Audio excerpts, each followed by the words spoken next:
What's up, everyone? So today we have a question by JDI 801.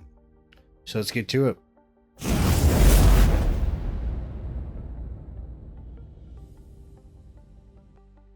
So JDI 801 says, in my opinion, one of the advantages of darknet markets or dark markets is the damage limitation aspect. And I would agree with that. With vendors being reviewed, the result should be better quality and safer products being sold. Yep. With your different roles in the space, how does this match with your experiences? Yeah, absolutely. So from a vendor point of view, I think the peer review system of having, you have one person, right, who's selling a certain thing. And for each product he has, if he's been there for even a short amount of time, he's going to have multiple reviews for that product. Unless it was like just posted today.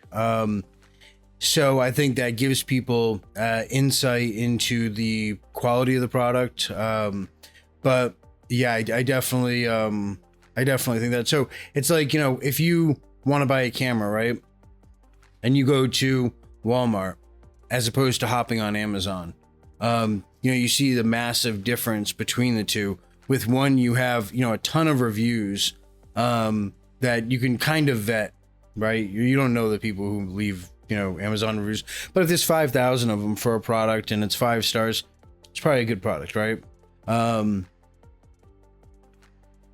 Now, the downfall is I've seen vendors, fake reviews. And this happens, on the dark net, it happens on the clear net, it happens everywhere. That's what it is. It's business. They say, it's like all is fair in love and war. And the Chinese consider business war.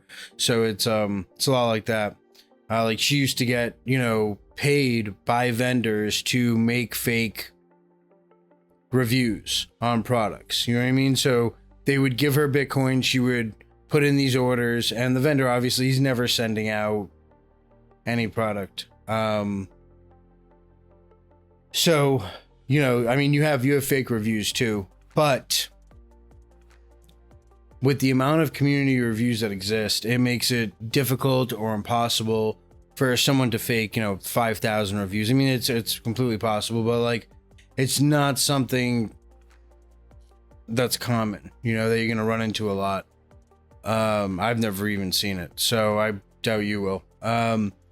Now, with that said, I've seen vendors on the darknet who, have EC test results from labs for their product, which is pretty outstanding. So, I mean, kind of put this into perspective for your average street dealer, right? So, like, on the darknet, there's a saying, don't trust, verify. And that's like, if you want to make sure that you're talking to me, I can write a message to you and, sign it with PGP and send it to you. And you can verify that it's the same, 2 Happy Times 2 that was on Market XYZ, right? So with that said, you have the ability to verify. You don't need to trust me because it's me and the reputation that I've established. Even if the name is like, it's not a brand name, it's not like anything. It's fictitious. It's an anonymous marketplace. It's made up, but along with, so like your street dealer, you're like, all right, so when you get introduced to a street dealer, right? What happens? Like your buddy Bobby says, hey, I know this guy, Sam, he's got great product. Now you go and you get whatever off of him. You have to trust that he doesn't have like fentanyl in there or poison, or he's not going to rob you or beat your ass, because all those things are a possibility, like in real life deals, right? He might just shoot you in the face. Like, you don't know. I mean, it's not likely, but like, you don't know.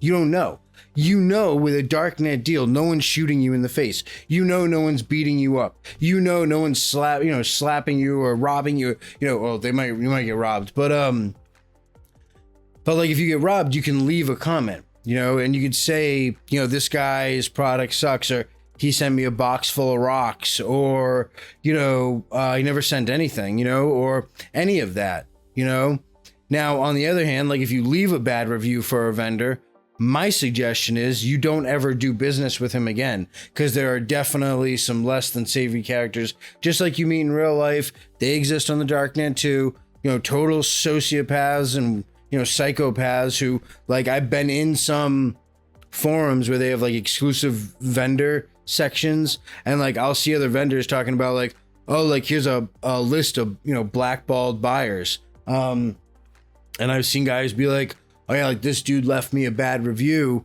so I told him I'd give him his next order for half the price. And like say like kids, whoever it's buying cannabis, right?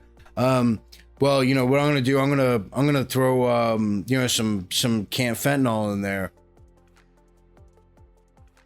Yeah, like he's gonna hear about how he's gonna kill someone.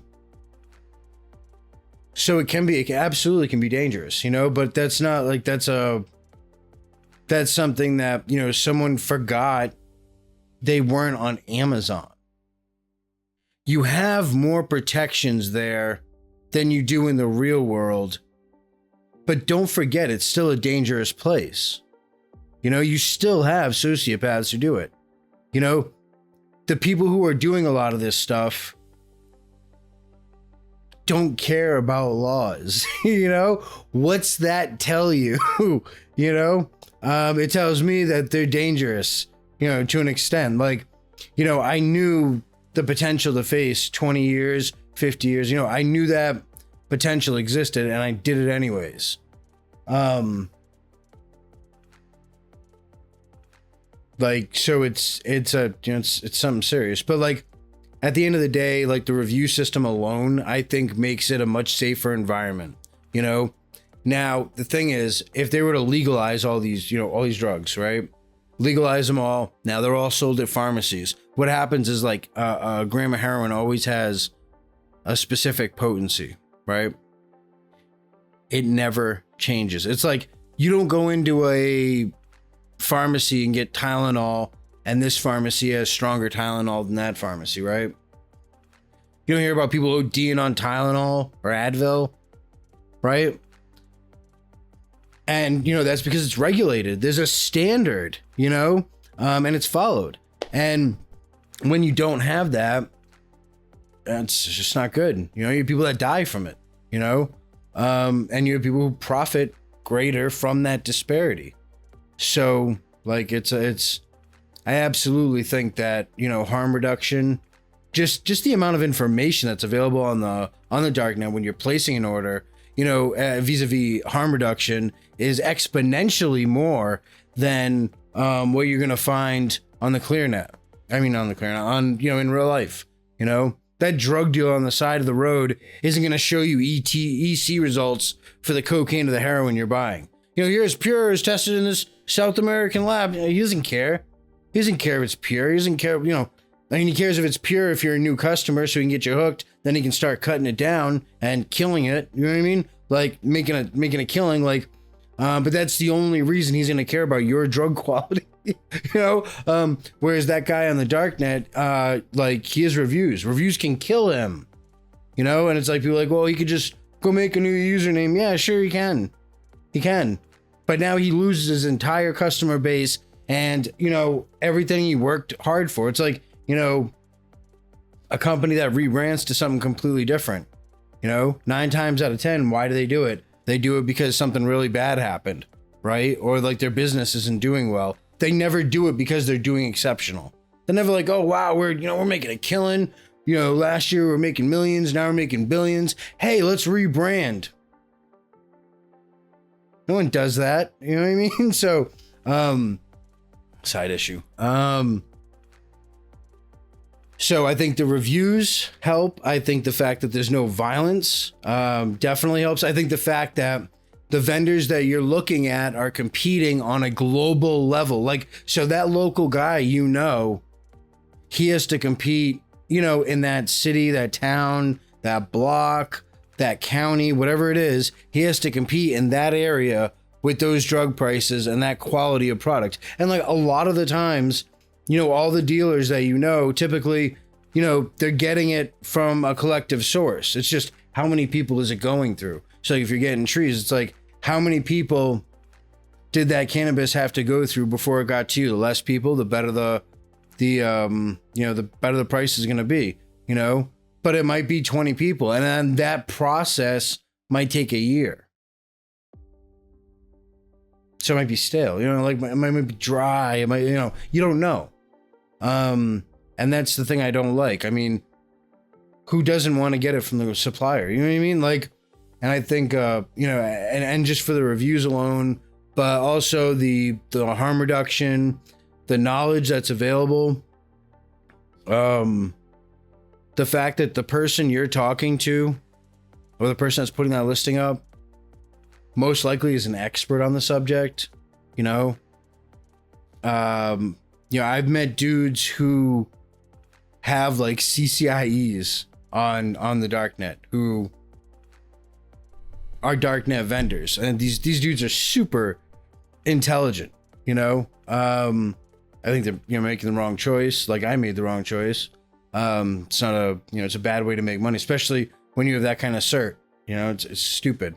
But it's kind of, I think it's kind of like that kid who, you know, he goes to high school. He's a senior. He drives a BMW that his parents got him. He lives in a, you know, $5 million house, but like sells weed and coke because for the image value, you know. And I think that's the worst kind of drug dealer, drug trafficker at the end of the day, because their motives, you know, I guess it's not out of desperation like the rest of us, you know. It's screwed up to say, but it's true. But I think that like on the like if I had to do, if like, so it was like, Sam, where would you like go? Like, yeah, I would go online, you know, because I want to know what I'm getting. I want to know I'm getting the best quality. I want to know I'm getting the best price, you know, and that would be my main motive for doing it. So if you guys like this video, hit the thumbs up button. If you haven't subscribed, feel free to subscribe.